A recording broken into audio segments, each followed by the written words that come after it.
classical guitar players can do it. I mean, they have a prescribed set of music and they play the same thing. There is a particular kind of authority that only silence can build. Joe Pass spent decades saying very little about other musicians. Not from indifference, but from the discipline of a man who understood that real praise costs something. When he finally spoke, the jazz world listened. I think, it's like language. You have a whole collection of musical ideas and thoughts that you've accumulated.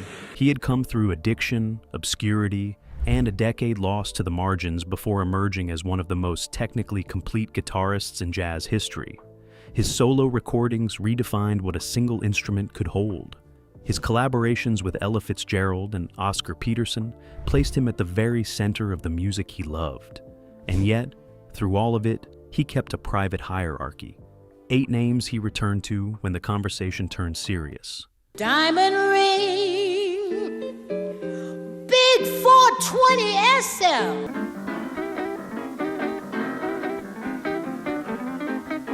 Subscribe and leave a comment, because the names on this list reveal exactly what genius looked like through the eyes of a master. Here are the 8 jazz masters Joe Pass called pure genius, and why each one left a mark nothing could erase. Number 8, Wes Montgomery. Joe Pass did not hand out comparisons lightly, but when the name Wes Montgomery came up, something in his tone shifted. A quiet deference that spoke louder than any technical breakdown ever could. Montgomery arrived in jazz without formal training, without the conservatory pedigree that defined so many of his contemporaries, and proceeded to play octaves with his thumb in a style so original it still carries his name. Pass studied him with the focus of a man looking for something he could not quite find anywhere else.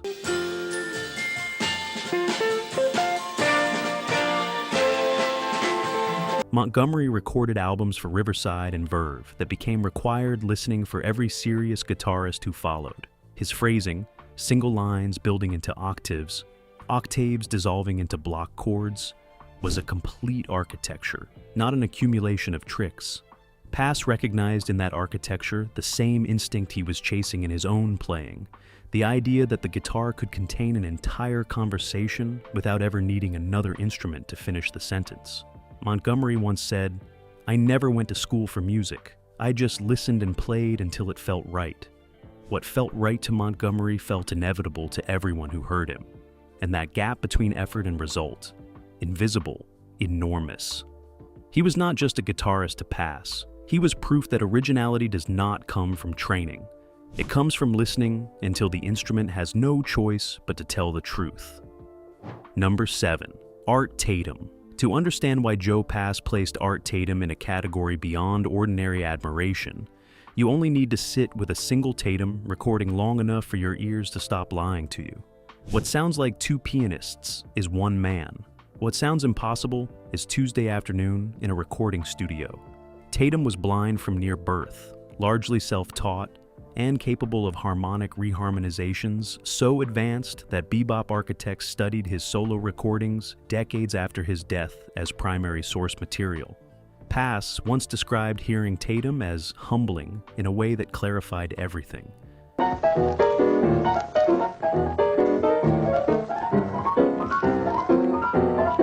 Tatum's command of stride piano, his velocity, and his instinct for reharmonizing a standard mid-phrase, without losing the melody, without losing the listener, placed him in a register that even his contemporaries struggled to describe. Fats Waller, himself no modest technician, reportedly saw Tatum enter a room and announced that God himself had arrived. Tatum once reflected, "I just play what I hear. The problem is, I hear too much." For Pass, that abundance was not a problem. It was a model. The idea that a musician could hear more than the chord, more than the bar, more than the song, and still hold it all together with perfect elegance, became a quiet aspiration he carried into every performance. Art Tatum did not raise the ceiling of jazz piano. He made the ceiling disappear entirely. Number 6, Charlie Parker. There is a before and an after in jazz, and the dividing line runs straight through Charlie Parker. Joe Pass understood this not as history, but as lived experience. He came of age during the bebop revolution Parker ignited, and the harmonic language he spent his career mastering was built almost entirely from the architecture Parker assembled. Bird did not just play faster, he heard differently. Chord substitutions, chromatic movement, rhythmic displacement, all of it flowing at tempos that left lesser players stranded on the bandstand.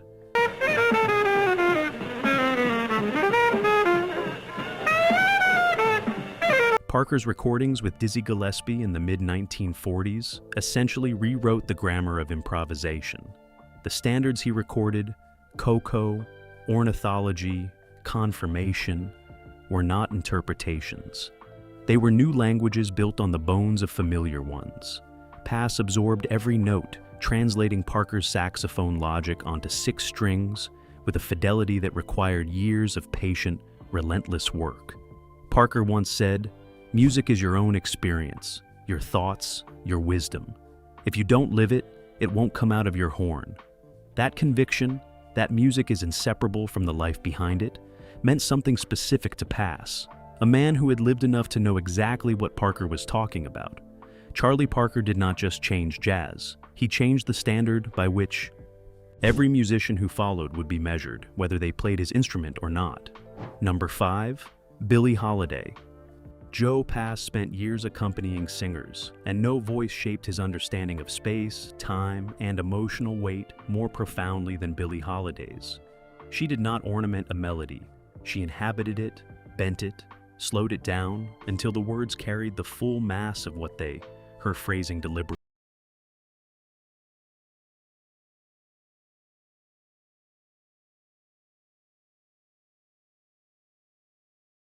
Wilson in the 1930s, and her later work on Verve, documented a musician who treated time as a material she could stretch or compress without ever losing her audience's complete attention.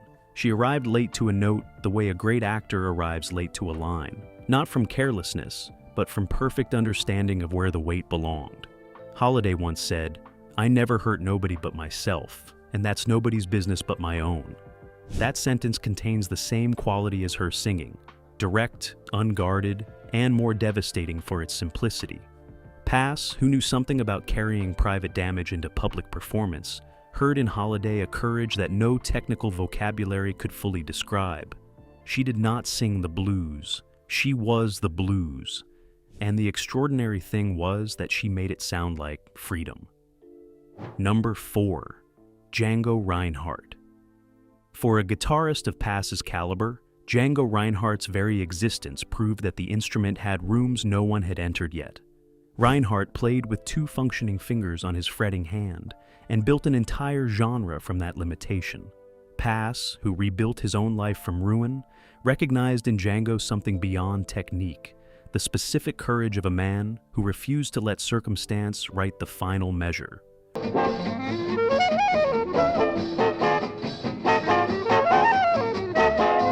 Reinhardt co-founded the Quintet du Haut Club de France alongside violinist Stéphane Grappelli, and together they created a sound that was entirely European and entirely new, jazz that swung with audic urgency. The recordings they made in 1930s, Paris remain benchmarks of acoustic improvisation that no amount of technology has managed to diminish. Django once said, "I love music more than anything in this world. It is the only thing that has never let me down." Pass understood that loyalty. Music had been the one constant through the worst years of his own life, and hearing Django speak of it that way confirmed something he had long suspected, that the musicians who gave the most had also at some point had the least. The lines Reinhardt played in 1930s, Paris still move at speeds that confound guitarists practicing today. That is not nostalgia. That is a standard that has never been surpassed. Number 3, Oscar Peterson.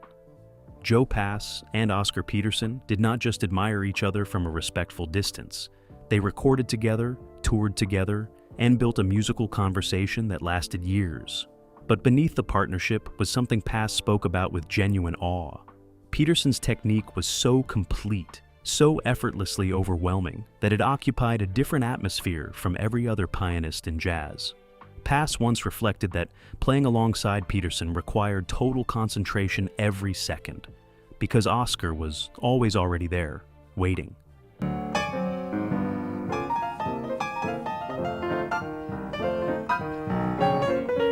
Peterson's trio recordings, particularly his work with Ray Brown and Herb Ellis, set a standard for small group swing that defined an era.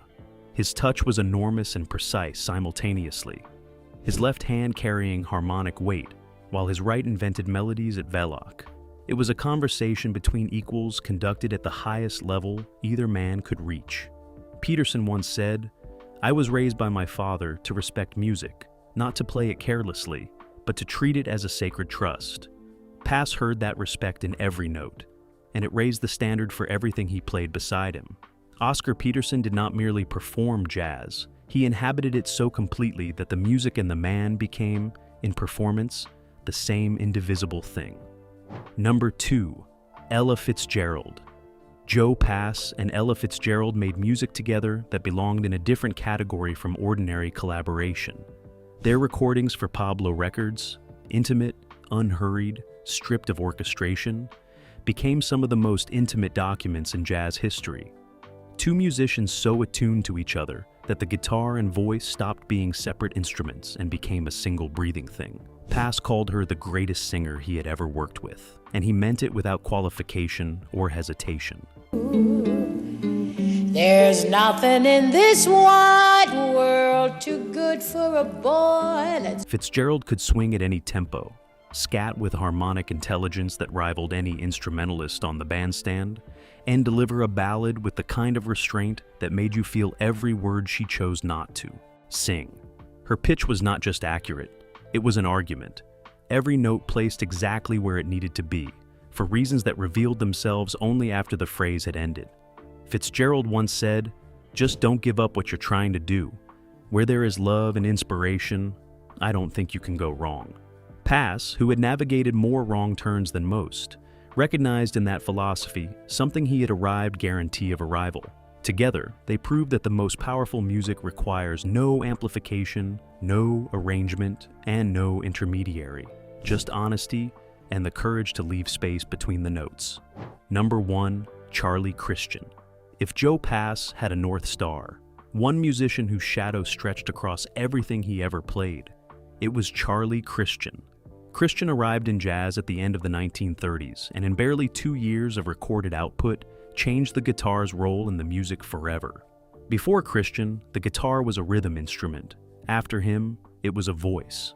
Pass spoke about Christian with a reverence that goes beyond admiration into something closer to inheritance. The sense that everything he built as a guitarist was erected on a foundation Christian laid and never got to finish.